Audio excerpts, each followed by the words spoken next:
Hello and welcome to yet another session of Karen's Colours. I'm Dr. Karen and these are my colour conversations. In this session, I'll be examining another film. This one comes from 2008 and it's classified as a satire, an action adventure, and also a romantic comedy. So it has a little bit of everything. It's a bit longer than most films of its genre. Nevertheless, it is an interesting one. It was written, produced, and starring Adam Sandler. He's never been one of my favourites, but I certainly did enjoy this particular film, and I hope you do too. Before we begin, though, I'd like to welcome back all of my subscribers and those of you who haven't subscribed yet, but nevertheless do watch these videos. A subscription is just a click away, and it's free, so why not do it? Thank you also for those of you who leave comments. These conversations would be nothing without you. So let's begin. Comedies have specific features. They have primarily a more colourful set of costumes. There are many more costume changes to depict time passing, so we see a lot more colour than we would in other types of films. And there are many more fantasy plot elements, and this film is no different in that respect. I don't speak Yiddish, and I don't speak any of the Arabic languages either, so some of the dialogue is not for me. But there are enough physical insinuations that give nuance to those words that I really don't understand. So the film is approachable by anyone. The features of this particular film, and here again there are trigger warnings, is that there is promiscuity and there is nudity. There is some simulated violence, and it also tackles the issues of racism and exploitation. It makes for an interesting film. The film I'm speaking of is You Don't Mess with the Zohan. As usual, I will begin with a plot summation and then we'll move into the colour analysis itself. The film begins with the story of an Israeli super soldier. He's also a counter-terrorist commander and he has two different appearances within the film. He's famed for his promiscuity and also his superhuman abilities. He was recalled to duty to combat his arch rival, the Phantom. He wants to become a hairstylist in the United States, and his parents deride his ambitions. In order to further them, however, he fakes his own death to follow his dreams. To do so, he smuggles himself to New York as freight within a cage, and in the process he alters his appearance. And he develops his new persona from the names of the two dogs with whom he shares the cage, Scrappy and Coco, thereby turning himself from Zohan into Scrappy Coco. When he arrives, he's rejected by the dream salon that he wished to work in, and on the way back from that, he intervenes in an altercation between a cyclist, whose name is Michael, that's the man in the centre here, and another protagonist who is quite angry that his car was involved in a crash. As he's dealing with that particular issue, he recognizes Salim, an ex-goat herder who was one of his enemies in his home country and is now in New York City as a taxi driver. In gratitude, Michael takes him home and he's taken in by Michael's mother, Gail, who starts to mother him. At a disco, he's recognized by a fan named Uri, who offers him work in an electronics store. But he's determined to continue on. He's rejected by the first salon, having no experience with dreadlocks, and he's rejected by the second salon because he scares the children. He goes back to Uri, who recommends the Palestinian hair salon across the road. Scrappy is, of course, quite reluctant to work for a Palestinian, being Jewish himself, but Uri alerts him to the Phantom, his nemesis's hero status back in Palestine, and also his commercial successes. Dahlia, the Palestinian owner of the salon, accepts Scrappy as an intern. Gail teaches Scrappy how to do small talk, and the regular stylist Claude teaches Scrappy how to cut hair. He gains an opportunity to style hair when one of the regular employees quits, and his fame as a hairstylist begins to make the salon more successful. At the same time, a corporate businessman named Wallbridge wants all businesses in that area to move out so that he can build a massive mall with a roller coaster on top of it. And so he begins to increase the rents in that area. On one of the trips past the salon, Salim recognizes Zohan, and he attempts with his cohorts to contact Hezbollah, but fails to do so. So then they go to buy the substances to make a bomb.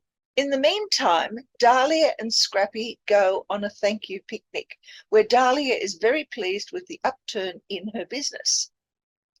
Scrappy, as a result of all of this attention from Dahlia, becomes impotent, and Wallbridge continues with his shakedown in the rent increases. Salim's group attack the salon with a homemade bomb that turns out to be nothing more than neosporin. And later on that night, Scrappy intervenes in a neighborhood watch incident where the next day he calms the neighborhood dispute over the businesses that have been defaced by the vandals the night before.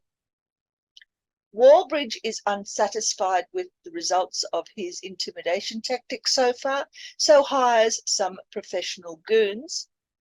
And at the same time, Salim is able to contact the Phantom to tell him that Zohan is not dead, but in fact is living in New York City. To distract from his intentions, Wallbridge sponsors a sporting event and invites many of the local people to attend.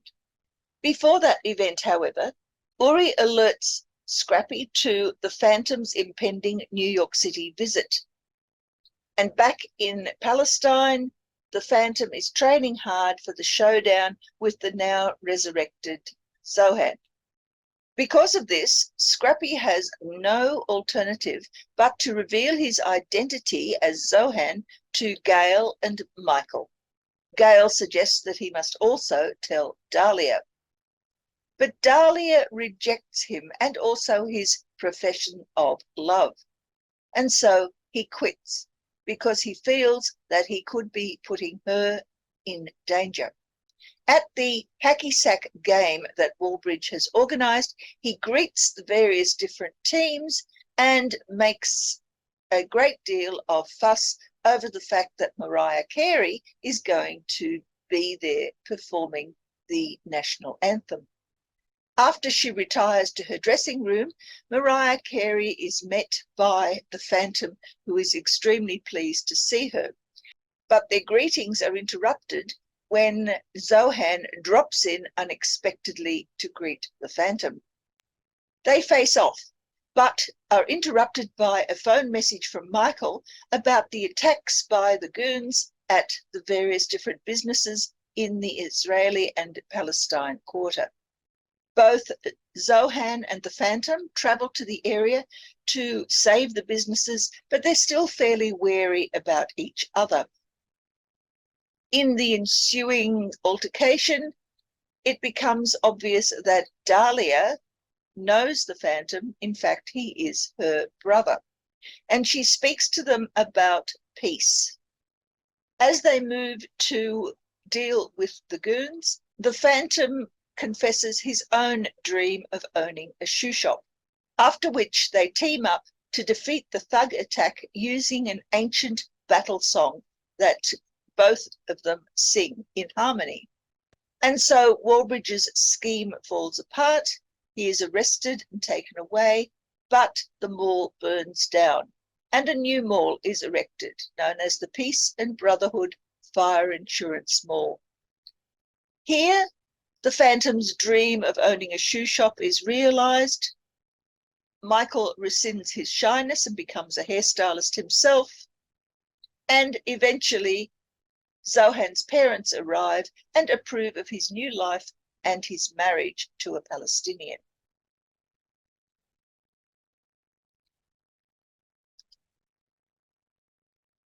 Let's now turn to the color frequencies as used in costumes. As you can appreciate, because of the variety of colors used by the various different characters in this film, we're going to be focusing solely on Zohan's costume appearances. Blue occurs 16 times, white 11.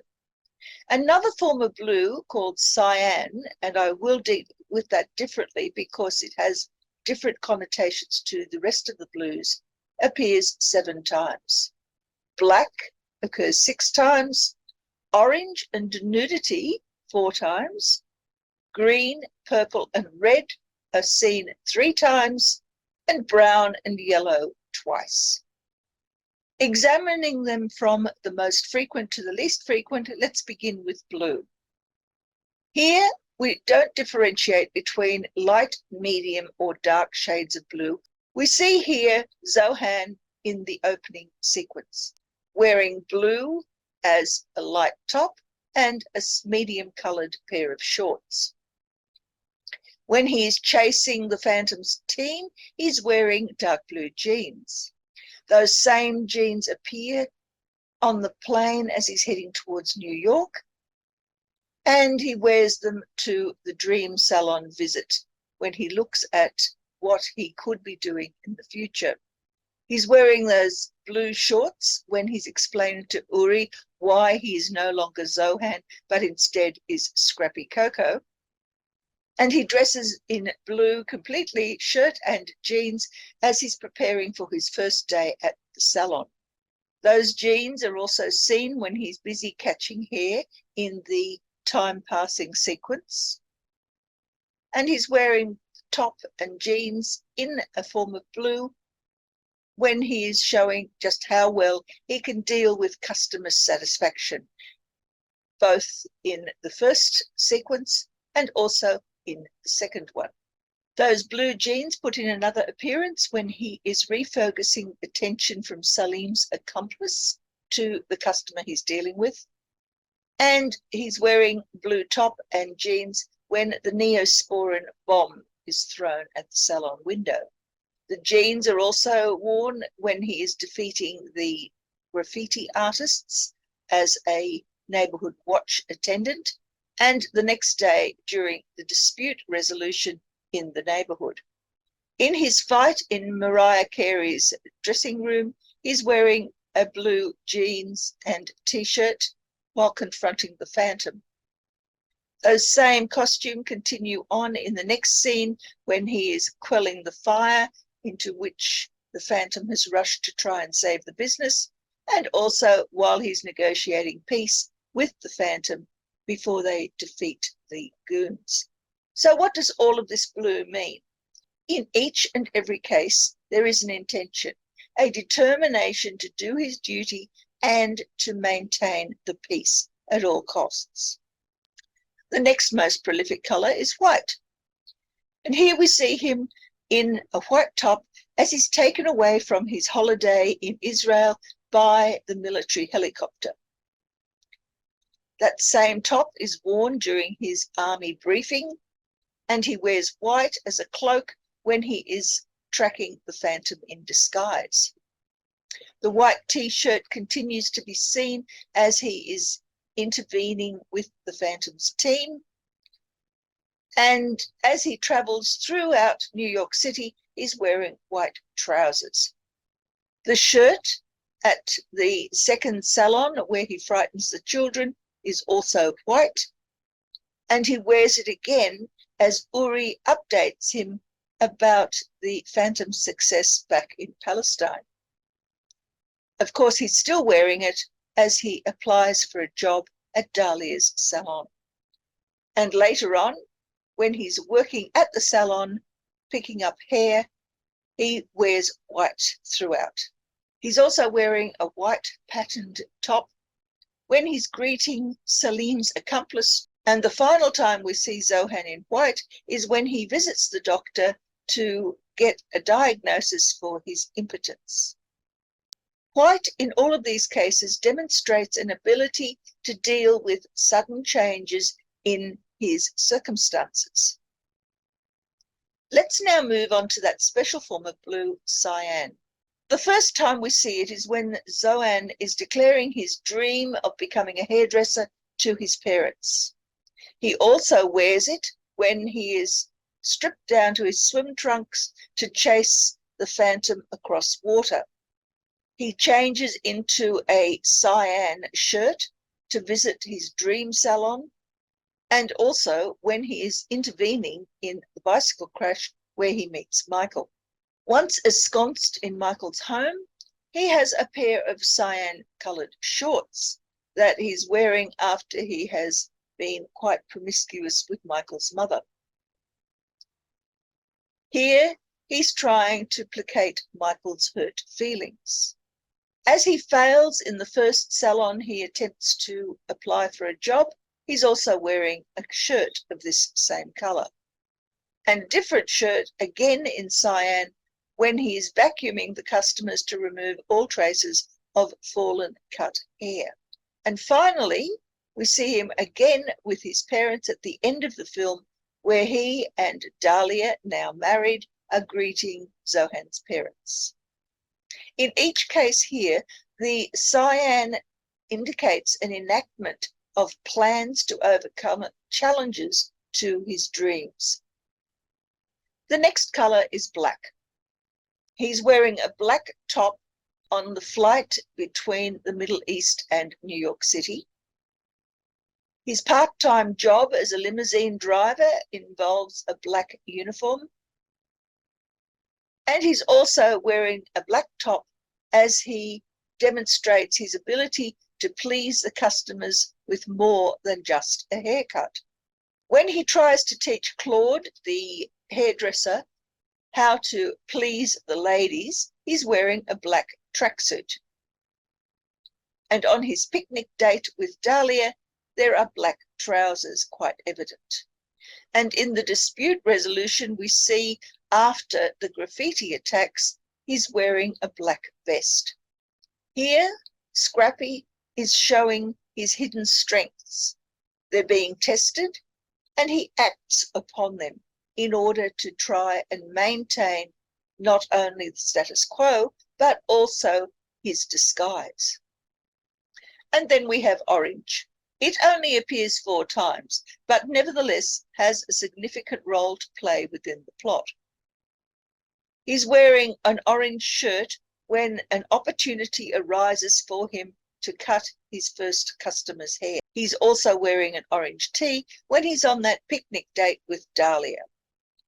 A different orange tee appears when he's handing out tickets to the wall bridge game that has been arranged, and also when Uri tells him about the Phantom's imminent arrival in New York. That same tee is put into another appearance when he confesses to Dahlia both his love of her but also his true identity. Orange, therefore, deals with reacting to the unexpected and also the fact that he is taking a risk in doing so. Nudity is also something that occurs in at least 4 different scenes. Here we have Zohan at the beach barbecue back in Israel, when he's thanking Gail after the meal that she has provided for him and is engaged in activities with her. He's also nude. Later on, when he is combing Gail's hair and is learning from her how to do small talk, he again appears in the nude. And finally, when he finds himself unable to perform for one of his customers and confesses his impotence, he is also naked. Now, nudity is more than just gratuitous in this film. It shows both his strength, in other words, he is comfortable in his own skin and unaware that nudity might offend, but also his vulnerability. His skin is important to his sense of self, and without his ability to perform in the nude state, he finds himself at a loss.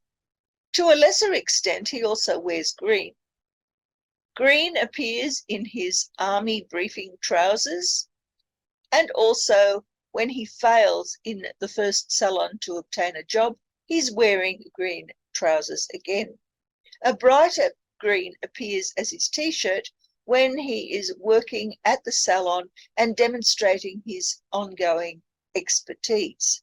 And in fact, green represents his ability to respond with competence in the skills that he has already acquired, either those that he's had for a long time or those that have been newly acquired.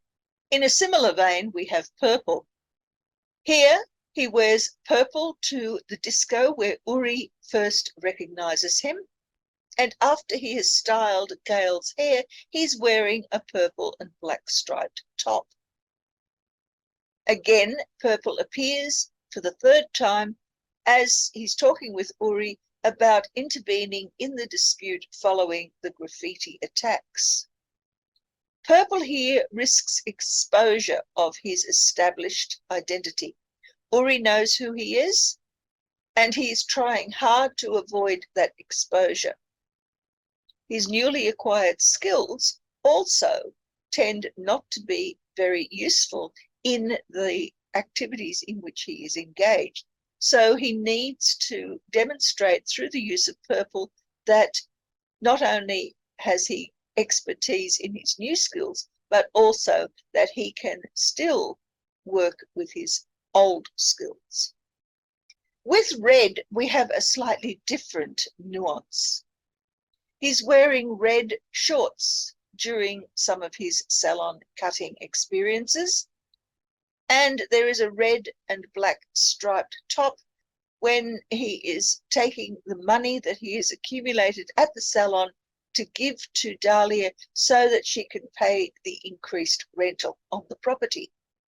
And later on, we see him in a red and white striped towel wrapped around his loins as he takes a phone call from the original Dream Salon's proprietor and tells him that he is not interested in going to work for that gentleman. Red here represents a mastery of his new skills and being in charge of his choices and also their outcomes. One of the least prolific colors used in this film for a costume for Zohan is brown. It only appears twice. Firstly, as the trousers he is told to wear when the military pick him up from the beach in Israel, and also in the remembered shot of himself taking away Salim's goat after Salim has attacked him both with a shoe and also spat at him. Brown, therefore, is a response to the actions and demands of other people, not necessarily based on his own motivations. And finally, we come to yellow. Again, appears twice in the film, although it does play a significant role. He is wearing yellow trousers as he attracts attention when we discover that one of the salon haircutters has now quit her job. Those same trousers put in a specific appearance as he delights his first customer with his antics while he is preparing her for her haircut. And the other appearance of yellow is as the uniform top and a cap, which is worn by the people doing neighborhood watch.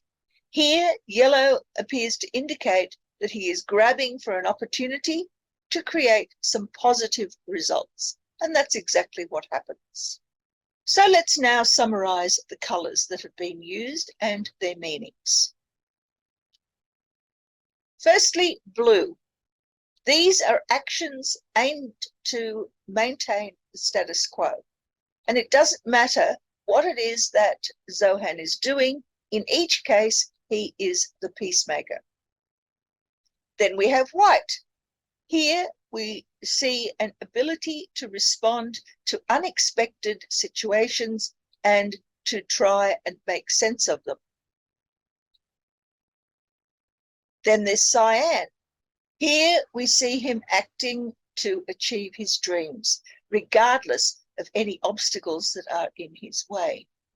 When he wears black, he is demonstrating that he has a number of hidden skills that he prefers to keep hidden, but nevertheless needs to put into play. For orange, he is risking the unexpected results of the choices that he has made. When he is nude, he is unself-conscious, and he's also quite innocent in his nudity. Like a baby, he doesn't see anything wrong with being naked, nor for that matter does he respond to any of the shock that may be seen in the faces of those around him to his nudity. When he is wearing green, he is demonstrating his competence in the valuable skills that he has mastered. And for purple, he's showing challenges to his new persona and how he will deal with them. Wearing red sees him taking charge of his newly acquired skills and his newly acquired status.